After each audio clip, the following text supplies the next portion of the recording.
Hello, my name's Topher Field. This is the Topher Project, and I don't often do breaking news, but I'm making an exception today because Senator Ralph Babet, well, he joins me, and I'm going to let him speak for himself. Senator Babet, thank you so much. This is just happening right now as we speak, and you've taken a moment out of your day to join me. Welcome. Thank you, Topher. I appreciate you. I appreciate work that you do, and you got a great show, mate. Well, thank you. That's lovely. But what you've just found out from the ECARN, the E-Safety Commissioner, in one sense, isn't that surprising? But on the other hand, it should concern us all. Give us a briefing of what it was that you found out from a Freedom of Information request today. Yeah, look, I found out that ECARN, colloquially known as ECARN, the E-Safety Commissioner, Julie Imam Grant, her office has attempted to remove content from Meta, which is Facebook and Instagram, and Twitter, that I had previously posted, both in 2023 and in 2024.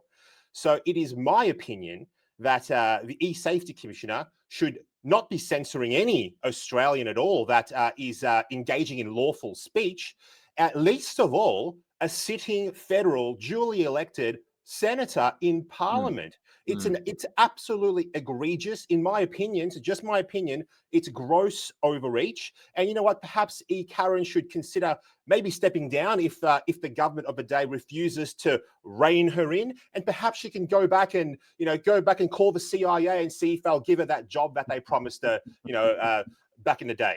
Back in the day. Look, it is all a little bit reminiscent of 1984. I will admit, I ran upstairs and got changed into a different hoodie for this interview because it is just 1984.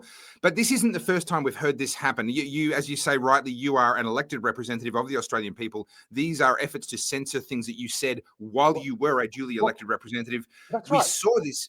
We saw this Topher, can previously I with just cut Craig. you off for 1 second? Sure. I'm sorry. You just triggered me right there. My job, Topher, my job as a senator is to speak, is to use my voice, is to represent the people that have put me in that big house on the hill in Canberra. If I Sure. can't speak because some unelected bureaucrat takes offense with what I've said, what does that say for our country, where a bureaucrat of all people has potentially, well, at least when it comes to speech, potentially has the power to shut me up?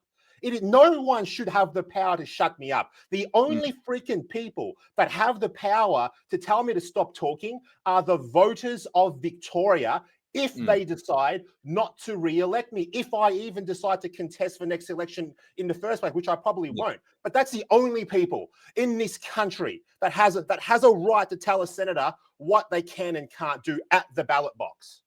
Now, a lot has been said about the fact that Australia does not have a Bill of Rights. We don't have a First Amendment in the style of the United States. But what we do have is an implied right to freedom of political communication. This has been found and confirmed multiple times by the High Court of Australia. This would appear to me to be a pretty clear breach. And again, this is just my opinion now, of the High Court's rulings with regard to freedom of political communication. Are there any thoughts on your part that you might consider taking action?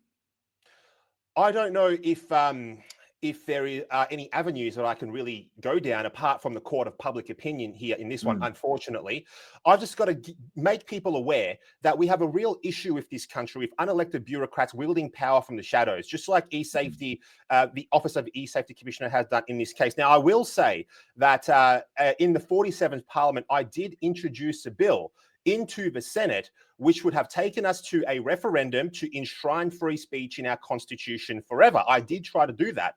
Unfortunately, as I'm sure your listeners and your viewers aren't surprised, it didn't really get much support around the halls of Parliament from both the Labor Party and, that great party of the centre right, supposedly the Liberal Party. Having said that, I will introduce the bill again in the 48th Parliament, because I really do believe that if you don't have freedom of speech, and you don't have to agree with what I say, but you have to protect my right to say what I want to say, just like I will protect your right to say what you want to say. Because when you go, let's say you go after guys like me because your side's in power right now, what do you think happens next time when someone else is in power that you potentially don't agree with? So speech is only important, and it only matters when people you may not agree with, or you may even not like, are saying things that you don't agree. That's when it's important. That's when it's important. And we have to protect it. We have to enshrine free speech in our constitution, and I'm going to try and do it. It's important in moments of great public, uproar as well. Things like COVID, where we saw people like Craig Kelly being censored. The former MP, of course, he was having his posts removed. I know that much of what you've had to say, you've defended a great deal of the the Australian people. You've done that very well from the Senate, and you've pushed back very hard against a lot of the actions of the government during that time. But the people who were elected at that time, of course, you were elected shortly afterwards, but the people who were elected at that time, when they tried to speak, they suffered a similar fate to what you're experiencing now. Do you have any insight into what was the content that the E-Safety Commissioner's office was trying to censor? Part of it, I believe, so they've redacted most of the letter that they sent to me, Of but I course. believe part of it was the incident with Bishop Mari Emmanuel, who in Sydney, who was stabbed in the eye. He's okay. He survived. He's forgiven the chap who stabbed him. But I shared the video of that stabbing along with I think it was maybe 10 minutes or thereabouts of a monologue about my thoughts on the incident. That's what I shared, and that's what I believe that the office of E. Karen tried to have removed from the internet. An absolutely ridiculous, egregious affront to freedom of speech in this country, and affront to the very institution of the Senate. Yeah, a horrific incident, but certainly of public interest and something that we ought to be able to discuss and talk about in the context of the public square. Now, another piece of breaking news that you shared with me literally only as we were preparing for this interview, you brought to, or I'm sorry, Monica Smith brought to all of our attention a photograph showing oh gosh, I've lost her name, campaigning in purple, a Labor minister, the Minister for the Environment, whose name escapes me. I will get it in just a moment. Thank you, Tanya Plibersek. Thank you. Sorry, my brain had a brain fart moment. She's campaigning with her volunteers in purple. Now, that is something that raises eyebrows because the AEC has pushed back on the use of purple in the past, and of course, are famously quite strict on yourself and parties like the United Australia Party and running in this coming election as the Trumpet of Patriots. They've been very, very strict on you in the past. Craig Kelly, of course, having a lawsuit in relation to the font size on core flutes whilst working with you guys. We've seen that before, and yet they've replied to you now with regard to this purple shirts issue, and Tanya Plibersek using a colour that is, for all practical purposes, identical, in my opinion, to the AEC's purple. What was their response? Their response was essentially, in a nutshell, nothing to see here. We're not doing anything about it. Go away, Senator Ralph Babet. Bye. That was their response, and I'm happy to share that letter, or I'll give you permission to share that as an overlay on this video here.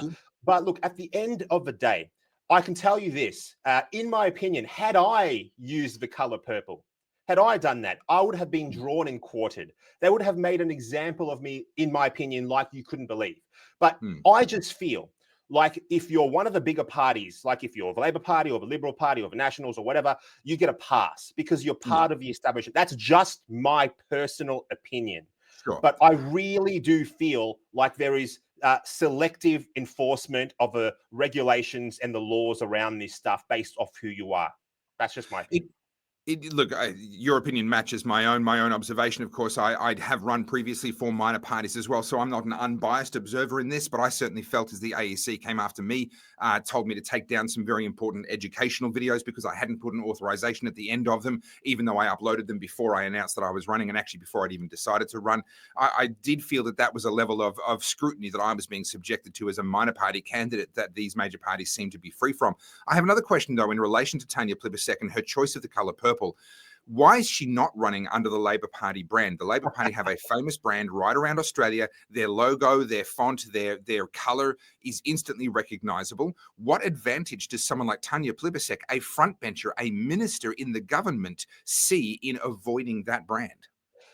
My opinion, once again. So my opinion, I just feel like the Labor brand is maybe not as electable as it used to be in the past. I mean, at the last election, the 2022 federal election, what did they get? 32 or something % primary vote. So their primary vote is the lowest it's been in living memory, really. And they're just going backwards. And I just think for her, opinion, guys, censors out there, relax, opinion about to be fired off.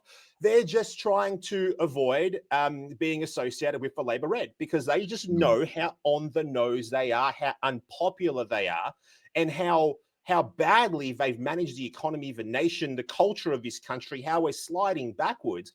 And in my opinion, I just think she's just thought, you know what, let's just stay away from the red. Let's choose a different color.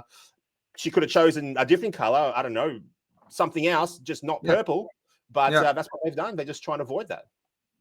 Yeah, look, it is certainly interesting, and what I'm hoping to see out of this, and again, this is just personal opinion, but what I'm hoping to see is that Labor, Liberal, Greens, and Nationals between them experience their lowest ever primary vote, and parties like your own and Trumpet of Patriots, which is running this time, along with other fantastic small parties that we have.